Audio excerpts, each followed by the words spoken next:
প্রতাপ সংঘের মাঠে নির্বাচনী জনসভায় উপস্থিত হন উত্তরপ্রদেশের মুখ্যমন্ত্রী যোগী আদিত্যনাথ। মঞ্চে উঠে যোগী আদিত্যনাথ এই বাংলার সংস্কৃতিবান লোকেদের কোটি কোটি প্রণাম জানান। তিনি বলেন, ভারতীয় স্বতন্ত্রতার পুণ্যভূমি এই বহরমপুর এবং এখানকার মহান ক্রান্তিকারী যিনি ভারতের স্বাধীনতার জন্য তার সর্বস্ব দিয়ে দিয়েছিলেন। এই সকল মানুষদের তিনি কোটি কোটি প্রণাম জানান এবং ভারত মাতার বোন এবং ভাইদের তিনি এই নির্বাচনী মঞ্চ থেকে অভিনন্দন জানান। তিনি স্মরণ করিয়ে দেন আর কলেজিক্যাল সার্ভে অফ ইন্ডিয়ার শ্রী আর.ডি. ব্যানার্জি, শ্রী রাখাল দাস বন্দ্যোপাধ্যায়, যিনি হরপ্পা মহেঞ্জোদারো আবিষ্কার করেছিলেন, তার পবনধারা এই বহরমপুর। এই পবনধারায় সবাইকে যুক্ত করতে এবং জন্মগ্রহণ করার জন্য এটা আমাদের সবার সৌভাগ্য, বললেন যোগী। তিনি আরও বলেন, এই বাংলার সংস্কৃতি এবং সভ্যতার এক নতুন দিশা দেখাচ্ছিল এবং ভারতকে এগিয়ে নিয়ে যাওয়ার এক নতুন আলো দেখাচ্ছিল। আজ সেই বাংলার কেন দিশাহীন অবস্থা?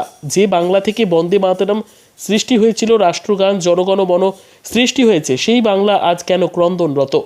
যে বাংলা ভারতকে শিখিয়েছিল গর্ব করে বলো আমি হিন্দু, সেই বাংলায় কি করে আজ এই সাম্প্রদায়িক ঘটনা ঘটছে? যোগী আদিত্যনাথ তিনি বলেন, বহরমপুর লোকসভার বিজেপি প্রার্থী ডাক্তার নির্মল সাহাকে আপনারা জয়যুক্ত করুন। ব্যুরো রিপোর্ট, দিনরাত স্টার নিউজ।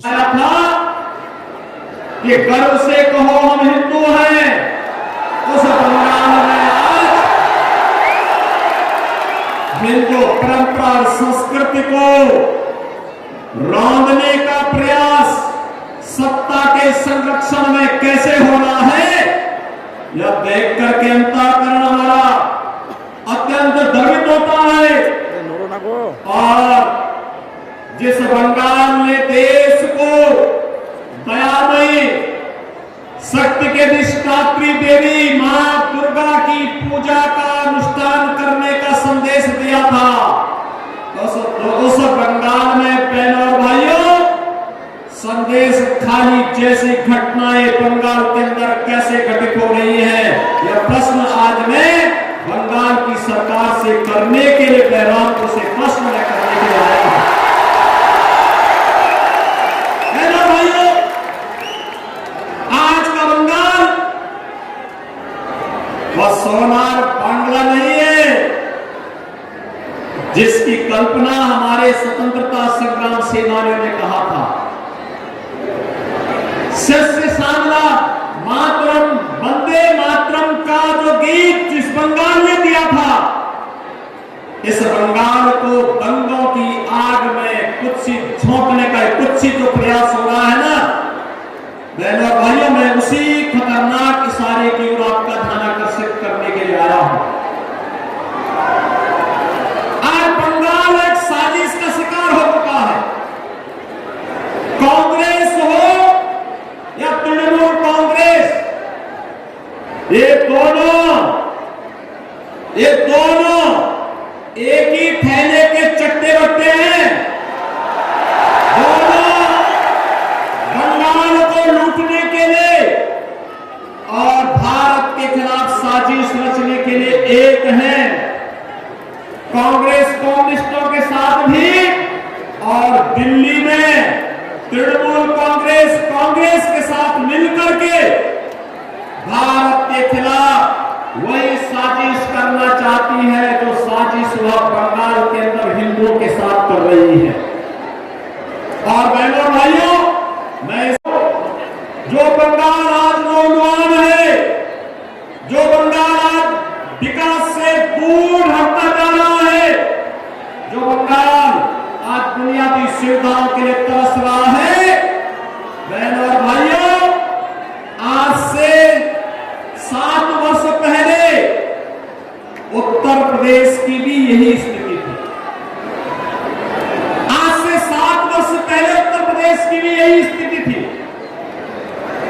आज आप उत्तर प्रदेश में देखते होंगे, बहनों और भाई, आज उत्तर प्रदेश में आप देखते होंगे पिछले 7 वर्ष में उत्तर प्रदेश में कोई दंगा नहीं हुआ, कोई दंगा नहीं हुआ।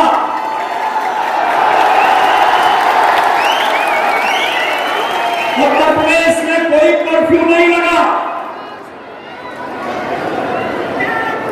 आज उत्तर प्रदेश में बेटी और व्यापारी दोनों सुरक्षित है।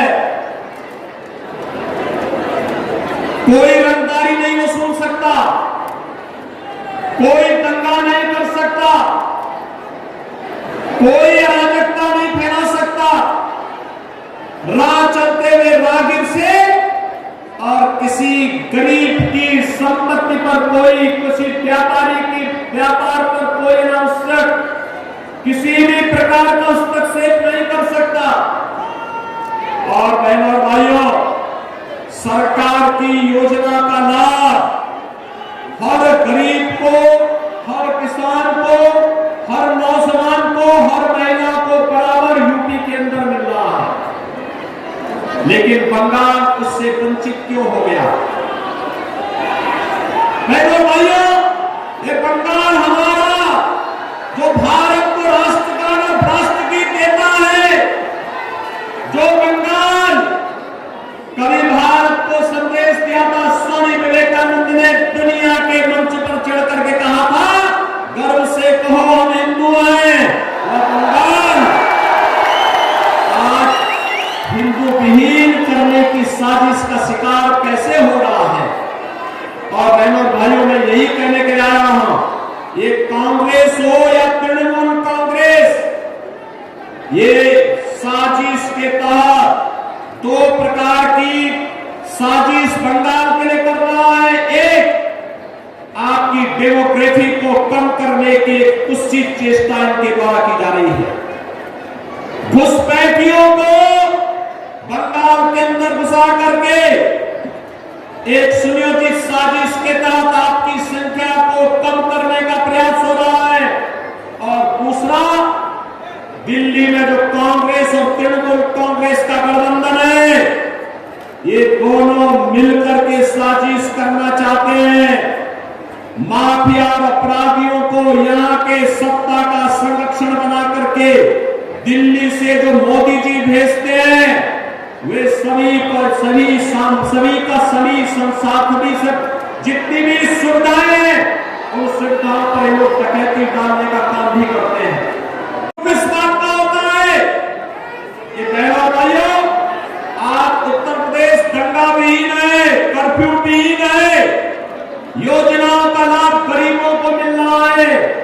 तो ये इसलिए हो पा रहा है क्योंकि प्रधानमंत्री मोदी जी का नेतृत्व और उनका मार्गदर्शन उत्तर प्रदेश को प्राप्त हो रहा है। और बंगाल में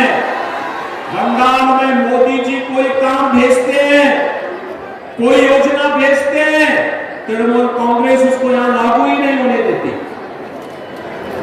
जैसे आप मुझे बताओ, 15वीं सदी में बंगाल ने महान कवि ने बांग्ला रामायण लिखी थी। राम यहां के रग-रग में से बसे। राम के बगैर भारत में जीवन पद्धति में कोई कार्य नहीं हो सकता। हम जीते उठते हैं, राम का नाम लेते हैं, सोते हैं, राम का नाम लेते हैं। और बहनों भाइयों, कोई भी हमारे यहाँ मांगलिक कार्यक्रम होता है, अखंड रामायण का पाठ करते हैं और अंतिम यात्रा निकलती है तो राम नाम सत्य है कहकर के निकलती है। बहनों भाइयों, मैं पूछना चाहता हूं, जैसे यहाँ पे राम की पूजा होती है, ऐसे ही उत्तर प्रदेश में मां दुर्गा की पूजा होती है बड़े बड़े अनुष्ठान के साथ। जैसे बंगाल में होती है, वैसे मां दुर्गा का अनुष्ठान बंगाल से ही गए हुए कलाकार वहां मूर्ति बनाते हैं, वहां पे अनुष्ठान होते हैं, बड़े बड़े आयोजन होते हैं, बड़े बड़े पंडाल लगते हैं, भव्य आयोजन होते हैं। लेकिन न तो रामनवमी के अवसर पर और नहीं नवरात्रि के अवसर पर ही उत्तर प्रदेश में कोई दंगा नहीं होता। आखिर बंगाल में रामनवमी के अवसर पर और बैसाखी के अवसर पर दंगे क्यों हुए? मैं बंगाल की सरकार से पूछना चाहता हूं, मैं यही पूछना चाहता हूं। और इन दंगाइयों के खिलाफ यहाँ की सरकार ने कार्रवाई क्यों नहीं की? इन दंगाइयों के खिलाफ कार्रवाई क्यों नहीं की? बहनों भाइयों, अगर ये दंगाई उत्तर प्रदेश में इस प्रकार से अत्याचार करते, अब तक मैं इनको लटका करके, उल्टा लटका कर रखी और वह हाल इनके कर देते, इनकी 7 पीढ़ियां भूल जाती कि दंगा कैसे होता है।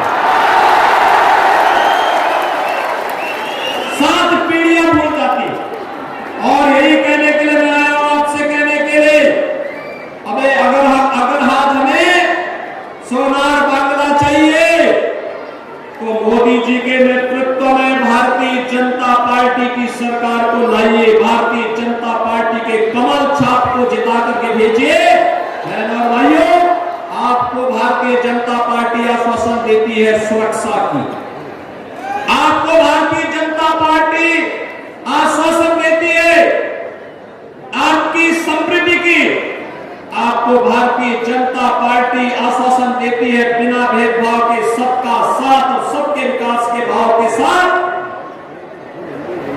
बंगाल को फिर से सोनार बांग्ला बनाने के संकल्प को आगे बढ़ाने का आश्वासन देने के लिए भारतीय जनता पार्टी आपके पास आई है।